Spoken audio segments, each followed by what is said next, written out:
تو اللہ تعالیٰ نے والفجر قسم فجر کی، ولیال عشر قسم 10 راتوں کی، قسم 10۔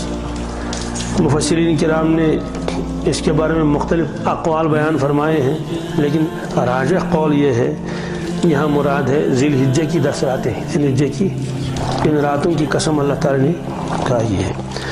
اور ان راتوں کے علاوہ ان کے دنوں کی بھی فضیلت ہے۔ حدیث پاک میں ہے وعن ابن عباس رضی اللہ تعالیٰ عنہ قال قال رسول اللہ صلی اللہ علیہ وسلم ما من ایام العمل الصالح فیہن احب الی اللہ من هذه الایام العشر، رواہ البخاری۔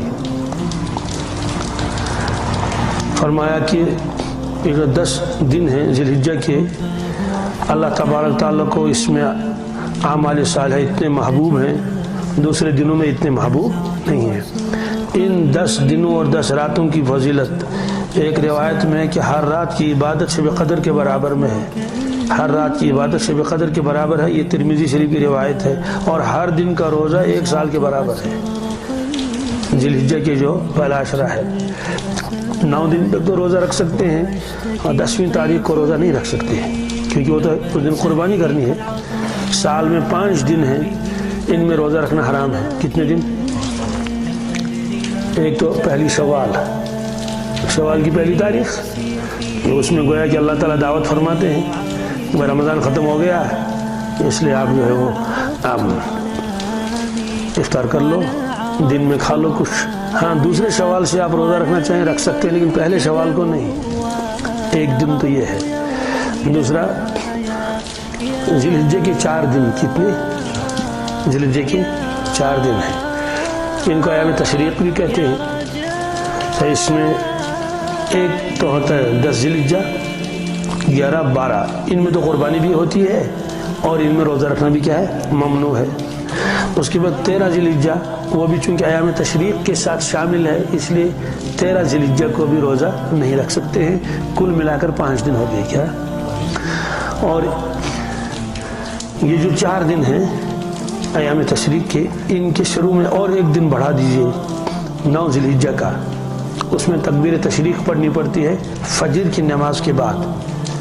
سلام پھیر لیا تو چاہے انفرادی نماز ہو یا اجتماعی ہو، منفرد ہو، تو وہ پڑھے گا زور سے اللہ اکبر اللہ اکبر لا الہ الا اللہ واللہ اکبر اللہ اکبر وللہ الحمد۔ یہ ہر مسلمان پر جو بھی نماز پڑھے گا اس پر واجب ہے، اس پر زور سے پڑھنا۔ خواتین آہستہ پڑھ لیں گی۔ یہ 23 نمازیں آئیں گی، کتنی؟ 9 ذی الحجہ کی 5، 10 کی کتنے ہو گئے؟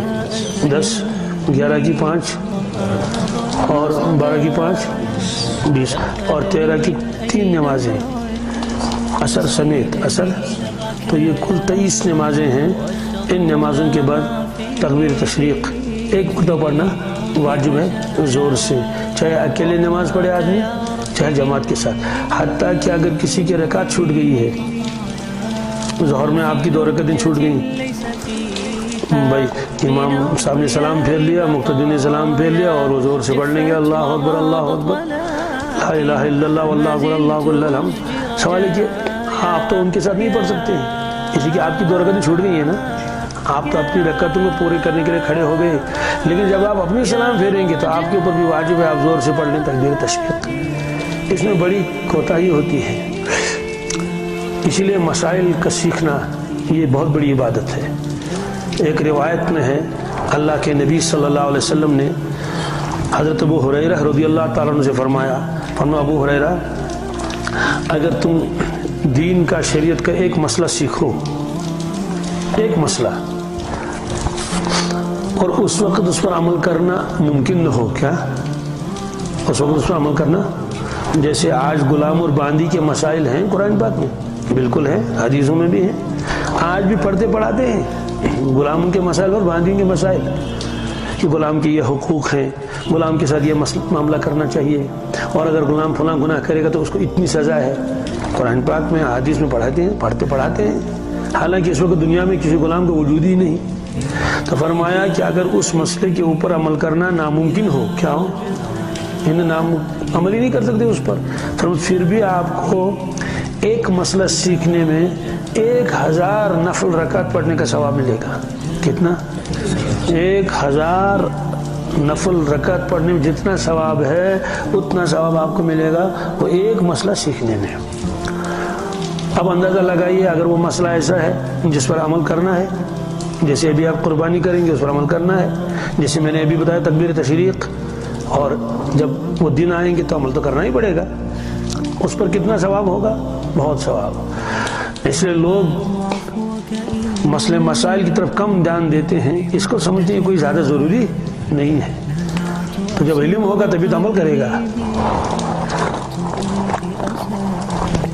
وہ روایت آپ حضرات کو خوب معلوم ہے کہ نبی کریم صلی اللہ علیہ وسلم مسجد شریف میں تشریف لائے، 2 جماعتیں تھیں، ایک جماعت ادھر کو تھی، ایک جماعت ادھر کو تھی، حلقہ بنائے ہوئے. ایک جماعت ادھر کو تھی، دعا مانگ رہی تھی اور اپنے تسبیحات پورے کر رہے تھے. وہ دونوں کی طرف اپنی نظر ڈالی. دوسری جماعت جو اس میں سیکھنے سکھانے کا عمل تھا، مسائل سکھائے جا رہے تھے، قرآن پاک سکھایا جا رہا تھا، تعلیم کی جا رہی تھی، مطلب علمی مجلس تھی. یہ ایک عبادت والی مجلس تھی، ذکر و اذکار کی اور دعاؤں کی، اور یہ علمی مجلس تھی. آپ نے فرمایا یہ بھی خیر پر ہے، یہ بھی خیر پر ہے. یعنی آپ نے نہیں فرمایا یہ غلط کریں، آپ نے فرمایا یہ بھی خیر ہے. کیا ہے؟ دیکھیے عبادت میں لگے ہوئے ہیں، اللہ تعالیٰ سے مانگنے لگے ہوئے ہیں اور اپنے تسبیحات پورے کر رہے ہیں، دونوں خیر ہیں.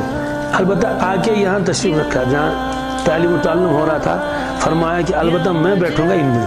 کیوں؟ بعثت معلما، مجھے اللہ تبارک تعالیٰ نے معلم بنا کر بھیجا ہے. اصل میرا کام تو ہے امت کو سکھانا. ہاں عبادت بھی کرتے تھے آپ اور امت سے زیادہ کرتے تھے، لیکن فرمایا اصل تو میں معلم ہوں، اصل تو میں. اس لیے یہ مسائل جو ہیں امت کے سامنے آنے چاہیے. ابھی چند دن پہلے ہمارے ایک بزرگ نے اسے انٹرنیٹ سے وہ نکالا کہ پورا بایو ڈاٹا اور تفصیل کہ اس وقت جو ہے 26 لاکھ طلبہ پڑھتے ہیں اسکولوں میں اور کالجوں میں، ہائی اسکول اور کتنے 26 لاکھ. وہ اصل میں کسی نے کہا تھا کہ مدرسوں سے نکلنے والے بیکار ہوتے ہیں، زیادہ یہ بہت نکلتے ہیں وہاں سے، اس لیے جب کوئی کام نہیں تو پھر پتھراؤ کرتے ہیں، وہ کرتے ہیں، یہ کرتے ہیں. وہ کہنا چاہتے تھے کہ مدرسوں کے اوپر خاص نظر رکھنی چاہیے اور یہی وہ ہے. تو انہوں نے اس کا جواب دے دیا کہ 26 لاکھ طلبہ پڑھتے ہیں کالجوں میں اور یونیورسٹیوں میں، ہائی اسکول وغیرہ جتنے ادارے ہیں، اور 18,000 صرف پڑھتے ہیں مدرسوں میں. کتنے؟ کیا پورا دیکھو کہ یہ 18,000 ہیں جنہوں نے اس سال ایگزام دے دیا رابطے کے تحت، اور آپ کی 26 لاکھ ہیں. آپ کی 26. ہمیں یہ نہیں دیکھنا، ہمیں دوسری بات دیکھنی ہے کہ یہ جو 18,000 مدرسوں میں پڑھتے ہیں تو ظاہر سی بات ہے تو علمی تو پڑھتے ہیں، علمی دین پڑھ لیتے ہیں. بھائی ان کے پاس تو ہے مسائل حلال اور حرام اور دوسری قرآن پاک کا پڑھنا، حدیث کا مسئلے مسائل واجبات یہ سب، لیکن وہ جو 26 لاکھ پڑھتے ہیں ان کے علمی دین کا کیا ہمارے پاس وہ ذریعہ ہے؟ کوئی ذریعہ نہیں سوائے اس کے کہ ان کو جمع کر لیا جائے، مجلسیں قائم کی جائیں اور مکاتب صبح شام بنائے جائیں. ان کو بھائی 1 گھنٹہ صبح ہمارے پاس دے دو، 1 گھنٹہ صبح ہمارے پاس دے دو، آدھا گھنٹہ شام کو دے دو.